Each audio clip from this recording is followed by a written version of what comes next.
Përpos angazhimeve të juaja profesionale apo familjare, sa kohë i dedikoheni vetes apo pasioneve të juaja në ditë? Çdo person gjen kohë për veten e vet. I ndan kohën e familjes, kohën e punës, patjetër dhe kohën personale, sepse në momentin që humb balancat, humb edhe veten. Ju vetë, cili është çelësi i suksesit? Balanca. Le ta themi që ka edhe momente që këto balancat. Patjetër, tani unë jam në një moshë caktuar që kam krijuar që në rinin time këtë balancë.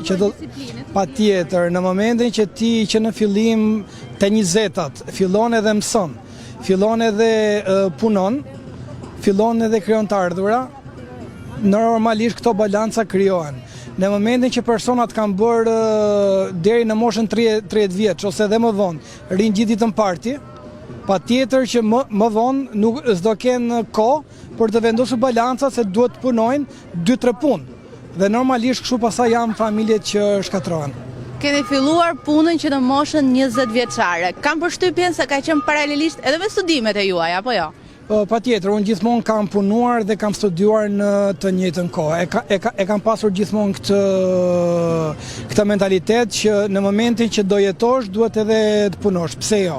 Në momentin që ke aftësitë e duhura, duhet ta bësh. Dhe më e rëndësishme është kur kthen pasionin në biznes. Kjo është gjëja themelore që unë ja rekomandoj edhe trimve. Atë pasion që keni, ktheni në vlerë monetare, ktheni në biznes. Dhe nuk do të punoni asnjë ditë.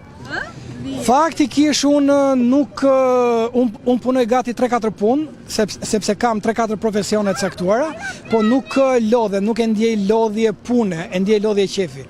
Lodhem vetëm nga ana fizike, sepse normalisht trupi lodhet, po mendja është akoma aktive. Pra një mesazh shumë i fortë ky për rinin shqiptare. Duhet, në momentin që ne 40 vjeçarët e bëjmë, pse duhet ta bëjnë 20 vjeçarët?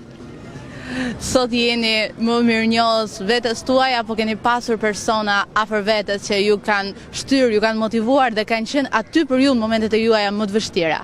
Shiko, njerëzit janë gjithmonë aty. E rëndësishme është a jeti i gatshëm për t'i kërkuar ndihmë atyre. Sepse po patjetër, njerëzit nuk kërkojnë. Në momentin që ti nuk kërkon, nuk do marrësh. Në momentin që ti kërkon, do marrësh. Kështu që un kam edhe një kanal TikToku dhe Instagrami dhe inkurajoj të rinë të bëjnë. Nëse duan të më pyesin për ndonjë gjë, të më kërkojnë, unë nuk i them asnjëri jo. Si është emri yt? Gjergji Kollumbi. Faleminderit shumë Gjergji. Kalofshi mirë, mirupafshim. Më të mira dhe për ty.